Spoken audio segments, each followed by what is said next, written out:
After I started dating Sophia, the words "I like you" became something I said almost every day. Sophia's reactions were always cute in their own way. She would turn her head aside with that classic tsundere attitude, roll her eyes like she didn't care at all, trying hard to maintain her cool, aloof goddess image. But no matter how much she pretended, her cheeks would always turn bright red. I was completely intoxicated by that sweetness, drunk on love without realizing anything was wrong. Until one day, an audio file titled Confident but Basic Guy George's Simp Quotes began spreading like wildfire throughout the school. At the beginning of the recording was my own sincere confession, "I like you." Then came Sophia's voice, cold, disdainful, nothing like the girl I thought I knew. If it weren't for helping Makoto take back the #1 spot in our grade, I wouldn't have wasted even a second talking to George, that simp. He acts like he's never seen a girl before, staring at me with those thirsty eyes and spouting those cringy pickup lines. It's so greasy, it makes me sick. That was when I realized something painful. Flushed cheeks don't always mean a racing heart, and saying "I like you" doesn't always mean it's real. I didn't linger or argue. I transferred schools almost immediately, vanishing from Sophia's world without a word. Until 1 year later, Sophia, crying and desperately searching for me, accidentally found a video on her younger sister Willow's phone, a video of me confessing my feelings to Willow. That night, I reclaimed my spot at the top of the grade rankings, and on that same night, someone dropped an audio file into our class group chat titled Confident but Basic Guy George's Simp Quotes. The moment I saw my name, my stomach dropped. With trembling fingers, I tapped on the file. It started with my heartfelt confession, "I like you." Then came Sophia's annoyed rant. If it weren't for helping Makoto get back to #1, I wouldn't even bother talking to George, that simp. He acts like he's never seen a girl before, staring at me with those thirsty eyes and spouting those cringy pickup lines. It's so greasy, it makes me sick. My fists clenched on instinct. I could feel my nails digging deep into my palm, sharp pain shooting through my hand, but I didn't loosen my grip. It felt like if I let myself feel pain on the outside, maybe it would numb the ache crushing my chest. The class group chat exploded. George really is a simp. I remember him buying Sophia gifts, and she'd toss them the second he turned away. LOL, simps always end up with nothing. Someone else argued back. "That's BS. Sophia made the first move." Another replied immediately. "Argue all you want, I'm right." Someone chimed in again. From the beginning, Sophia only got with George to distract him so his grades would drop. That way, Makoto could rise back up. More messages followed. Now it makes sense. Sophia grew up with Makoto but suddenly dated George, the new transfer student. Classic honey trap. Ha ha ha. Someone added, "Before George transferred, Ito-senpai was always first. The moment George showed up, Ito got dethroned. I'd be mad too." Another said bluntly, "Serves him right. Sophia wanted something and he bent over backward for her, ran miles to buy food, poured his heart out. A simp like that was bound to get played." Everyone was having a great time gossiping. They completely forgot I was still in the group chat. Or maybe, whether I was there or not, never really mattered at all. Makoto and I were two completely different people. He was the class president, the model student, quiet, brilliant, always following the rules. I was cheerful, outgoing, easy to get along with. At least, that's what I believed. But today, I finally understood. It had all been my own wishful thinking. Silently, I exited the group chat. No matter what, I felt I needed to hear it from her directly. So I called Sophia. I wanted to ask her face to face. Was the recording true? Was she really only with me because of Makoto? Did being with her really make her sick?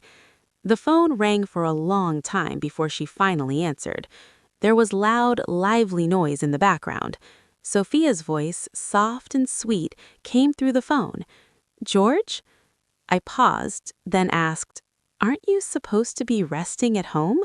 Before she could reply, I heard a familiar male voice laughing in the background. "Sophia, come on, it's your turn." I recognized it instantly. Makoto. Sophia hurriedly said, "George, something came up. Let's talk tomorrow, okay? I'll hang up for now." Before I could respond, the call ended. The busy tone pierced my ear. I stared at my phone as a bitter feeling rose in my chest, a feeling I couldn't even describe. My thoughts were completely tangled. Just then, a WeChat notification popped up. It was a video from Makoto. I opened it. The scene was a dimly lit private room, the lighting hazy and intimate. Makoto and Sophia were playing a game, passing a beer bottle cap mouth to mouth. A tiny dice balanced precariously on top of the cap. Sophia's cheeks were flushed pink. Her cherry lips held the cap as she gazed at Makoto with shimmering eyes, like a soft, obedient kitten. Makoto smirked. Whose brilliant idea was this game anyway? Mouth-to-mouth beer bottle cap passing, and the dice can't fall. People around them started teasing him loudly, asking if he was scared or couldn't handle it. Sophia looked disappointed. The light in her eyes dimmed. Then, suddenly, Makoto leaned forward and took the cap straight from her mouth. He spat it aside and pulled her into a deep kiss. A handsome man and a beautiful woman locked together. The scene looked like something out of a romantic painting. The room went silent for a moment. Then cheers and screams erupted. When the kiss ended, Makoto glanced at the fallen dice and chuckled lazily. "The dice fell," he said. Then he raised his hands. "I surrender." The video ended. Then came his messages. "George, congrats on being first in the year again. But oops, my bad. Heard you asked Sophia out for Japanese food and she turned you down. Wanna guess why? Haha, because I asked her first. After all, since I lost to you in grades, I had to win somewhere else, right? Borrowing your girlfriend for one night. Hope you're not mad." I stared at his messages, and suddenly I laughed. How perfect! All the confusion I had been drowning in finally made sense. After school that day, I really had invited Sophia to eat Japanese food. At the time, I was still riding the high of ranking first again. I walked with a spring in my step, maybe a little too proud. "That restaurant's been open for half a year. It's always packed. I've wanted to take you there forever." Sophia rolled her eyes, clearly uninterested, almost irritated. "It's just first place," she said flatly. "Is it really something to be that excited about?" I laughed confidently. "Of course it is. Our school is one of the 4 famous high schools. I ranked first in the entire grade 2 times in a row. Isn't that impressive?" The gloom on Sophia's face only deepened. That was when I finally noticed she wasn't happy at all. She didn't do well on the exam, but she never cared much about grades. Her parents had never pressured her either. So that couldn't be the reason. Then what was it? Could it be that I did too well? With that thought, I took her hand confidently and said sincerely, "Grades don't mean everything. Everyone has their own strengths. In my heart, Sophia is just Sophia, whether you do well in school or not. I like you all the same, and I promise no matter what you want to do in the future, I'll always be your biggest support." Sophia yanked her hand away and snapped viciously.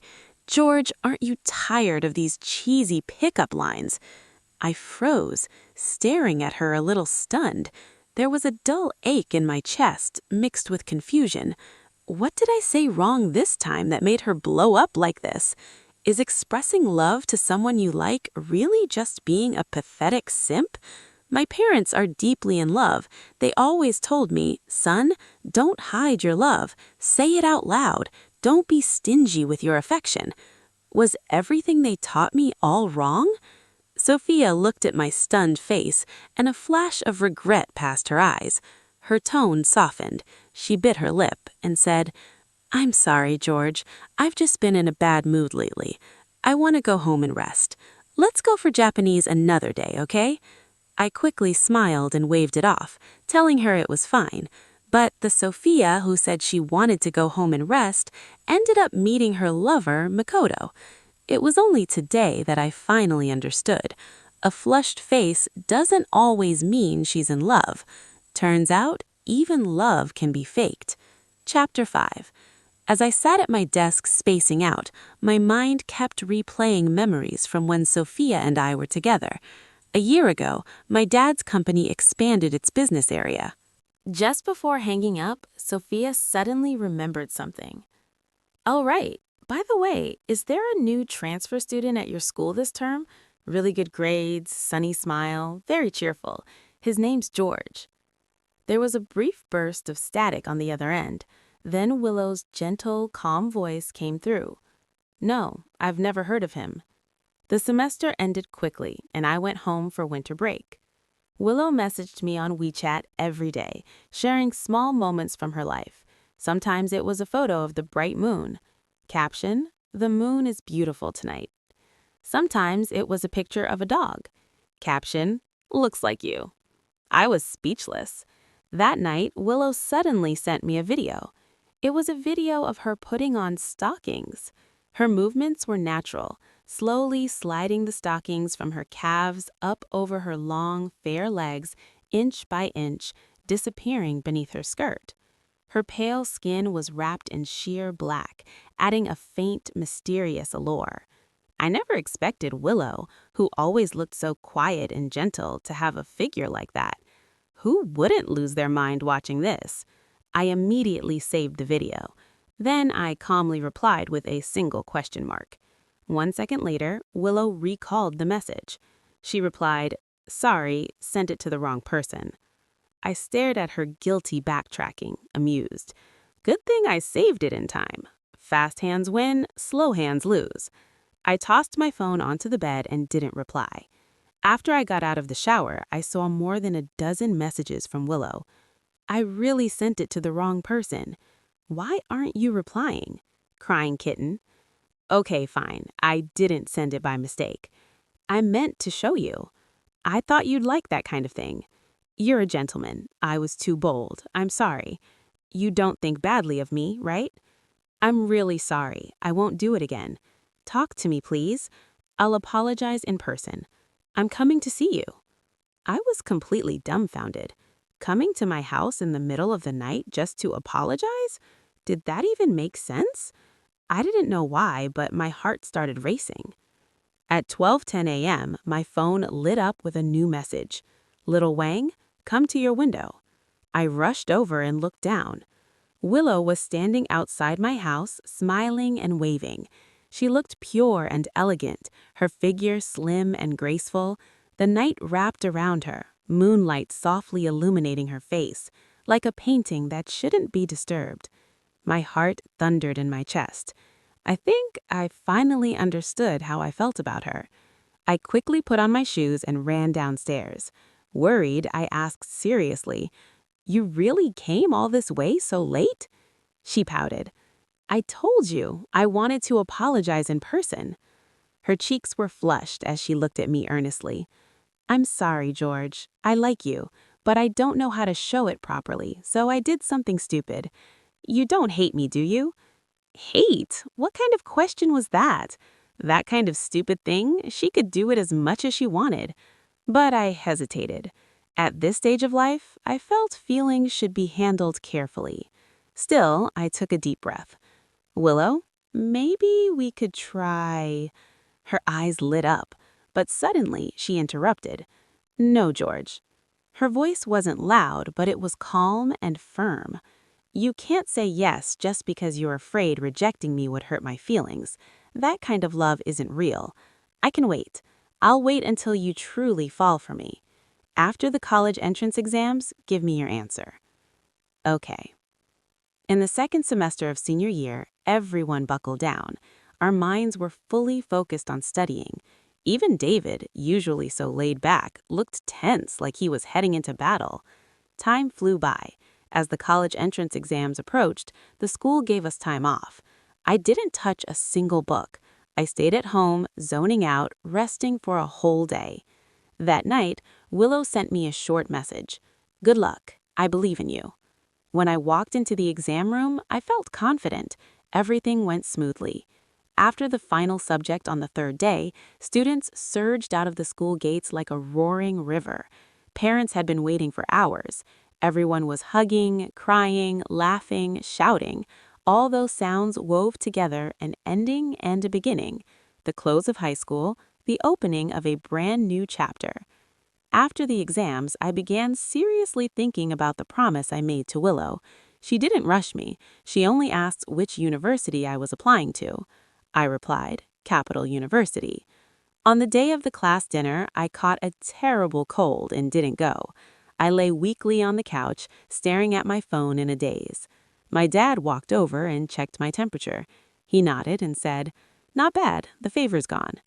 Suddenly, I sat up and looked at him, scratching my head. I said, "Dad, there's something I want to ask you.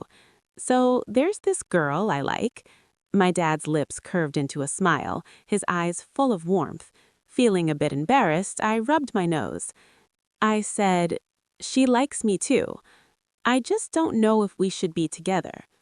My dad patted me on the back and said, "George, don't overthink it. I know you kids always talk about simps and all that, but I think it's too simplistic to label someone who cares for another and gives genuinely as a simp. Tell me, am I good to your mom? And isn't your mom good to me too? What I want to tell you is the ones who deserve blame are the ones who trample on others' sincerity, not the ones who offer it. There's nothing wrong with treating someone well. What matters is whether that person is worth it. So if both sides are sincere, why shouldn't you be together? Son, don't leave yourself with regrets." Suddenly, everything became clear to me. I stood up and said, "Thanks, Dad." Then I booked the soonest high-speed train and rushed to find Willow. Last time she came to see me. This time it was my turn. When I got to Willow's building, I remembered she was at the class dinner. I didn't want to message her. I wanted to surprise her. So I sat on the steps and waited. It didn't take long before Willow appeared in my sight. I jumped to my feet. Like a missile, I dashed forward and wrapped her in a hug. Looking at her, I confessed with complete seriousness, "Willow, I like you. Let's be together." She smelled faintly of lavender. Her cheeks flushed red, and when she looked up at me, she seemed a little dazed. She asked, "Am I dreaming?" She pinched her cheek hard, her eyes slowly clearing, a bright light exploding in her gaze. She cried out, "George!" I said, "It's me." She asked in a trembling voice, "What did you just say?" I looked at her and said word by word, "Before I transferred to South City, I had a failed relationship. My feelings were trampled like they were worthless. So I became a coward. I was afraid. I didn't dare express how I felt. But the truth is, I've liked you for a long time. Let's be together, Willow." Willow stood on tiptoe and kissed me suddenly. Startled, I pushed her away. "I've got a cold. I don't want you to catch it." She shook her head and said, "It's okay. We'll be sick together." Willow's mom was away on a business trip. Only her sister was home. No adults. She sneakily brought me into her room. The moment the door closed, I pressed Willow against the wall and kissed her, then slowly moved downward, kissing along her neck. Her eyes were dreamy, her lips glistening like rippling water. Just as our kiss deepened, someone started banging on the door. We instantly sprang apart. Through the door, Willow said, "What is it, sis? I'm going to sleep." A woman's voice laughed mockingly from outside. "Open up or I'm calling Mom." I sneaked into the wardrobe, feeling guilty and nervous. Willow opened the door. "What are you doing in there, Willow?" "Wow, why are you wearing a camisole and stockings at home?" "Don't tell me." "Did you—" Willow cut her off. "It's not what you think." The voice chuckled softly. "All right, fine. Guess I'm just overthinking it." The hallway went quiet. Thinking she'd left, I crawled out of the wardrobe. My nose was already blocked from the cold, and now crammed in the closet I was dizzy and almost out of air. Then, suddenly, I heard a trembling voice behind me. "George." I turned towards the sound. Sophia stood at the doorway, fists clenched, uras red, staring at me. I didn't expect to ever see Sophia again, and I definitely didn't expect that Sophia and Willow were biological sisters. They were nothing alike, neither in looks nor in personality. Complete opposites. With a hoarse voice, Sophia apologized to me. "George, I was immature and I did things that hurt you." I looked at her with an expressionless face. Sophia clutched my sleeve and slowly sank to her knees. Her voice trembled. "George, I've missed you so much. After you transferred, I kept searching for you. I nearly went crazy trying to find you. But you completely disappeared like you were gone from the earth. George, I love you. That audio clip was sent by Makoto, not me. I didn't know anything about it. I never meant to hurt you. I've completely cut ties with Makoto now. Could you give me another chance?" I pried her hand off, my tone calm and indifferent. "Could you stop being so cringe? All this talk of love, how you went crazy trying to find me? Seriously, isn't that embarrassing? Didn't you say those cheesy love confessions were gross? You've got some nerve. Now you say Makoto leaked the audio? Would he even have it if you hadn't recorded it? Now you want to play innocent? You're pathetic. Sophia, don't bother apologizing. It's a waste of time. I'll never forgive you." Sophia. On my way back to class, my steps felt noticeably lighter, but in a quiet corner, someone suddenly stopped me. It was the girl from the office. Her bright eyes were burning with anger. Angry yet stunning. "George," she demanded, "what exactly is your problem?" I was completely confused. "Huh?" She looked even angrier. "Huh? What do you mean, huh?" Carefully, I said, maybe you've got the wrong person. I don't know you. Is there someone else in our school named George?" The moment those words left my mouth, it was like I'd kicked a hornet's nest.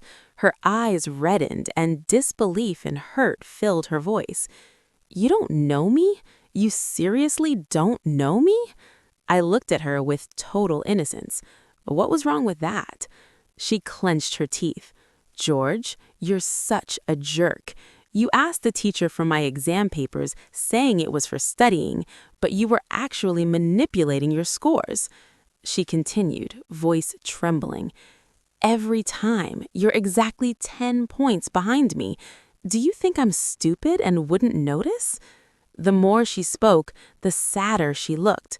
Tears shimmered faintly in her eyes. "And what's worse?" She paused. "You didn't even know I'm Willow." I froze on the spot. Oh God. So Willow was that girl from Miss Chan's office. That day, I almost made Willow cry. Being exposed so directly, I genuinely felt guilty. Manipulating my scores was arrogant, even if my intention had only been to keep a low profile.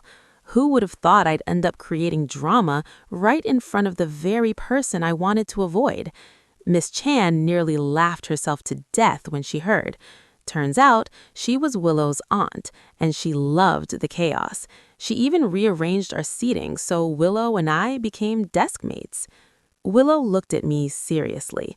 "Wang, please respect me. Stop manipulating your scores." I nodded vigorously, raising 2 fingers. "All right, I swear." After becoming desk mates, I realized Willow was truly gentle by nature.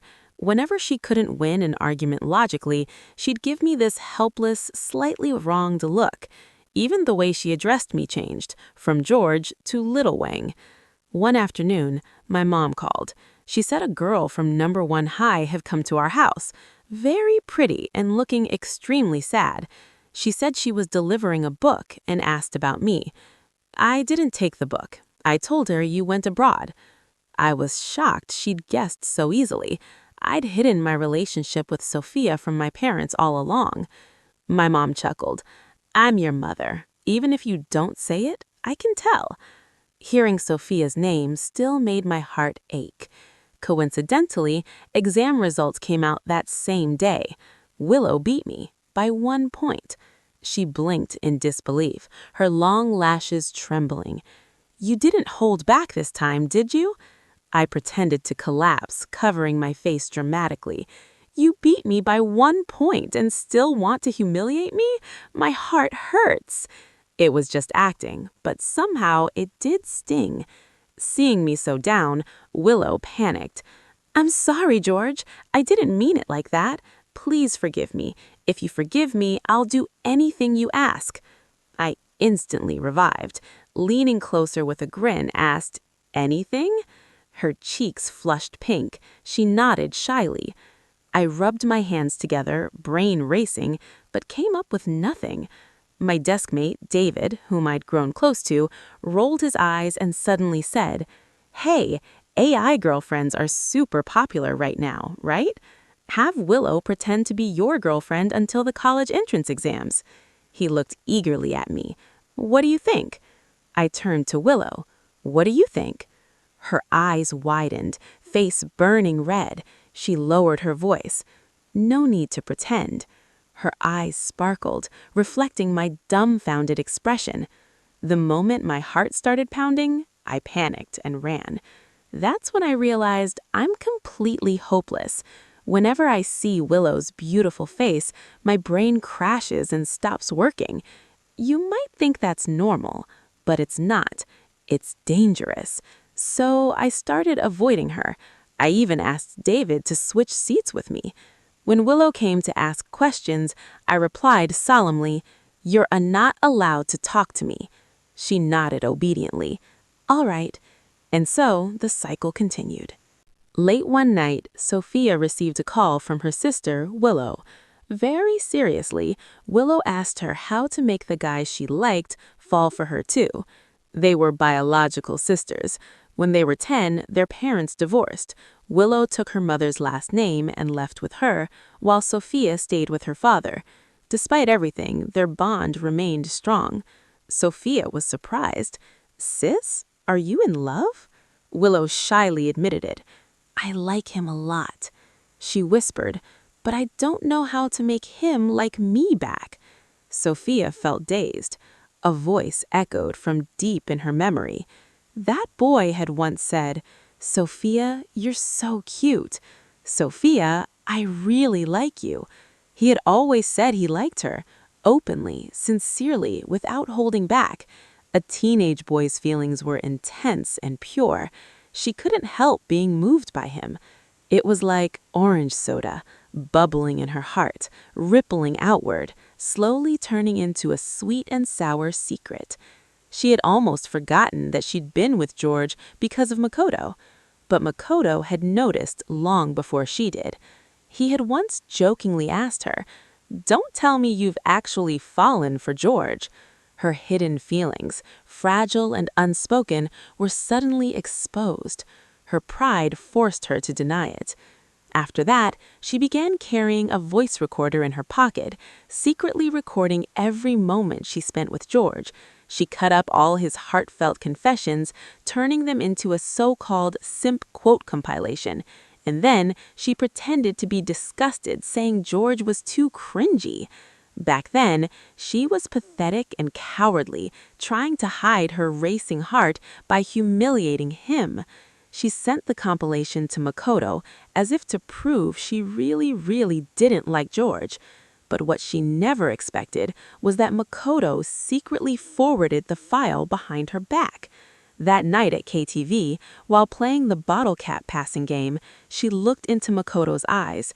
Yet in her mind, she saw George's eyes instead. Bright, sincere, burning with passion. Unforgettable. Her heart skipped a beat. The very next second, Makoto lifted her chin and kissed her deeply. After the kiss, Sophia was completely shaken. She actually felt like she had cheated. She thought she was going crazy. How could kissing Makoto feel like cheating? They were childhood sweethearts. Weren't they supposed to be perfect for each other? The last time Sophia saw George was in a bookstore.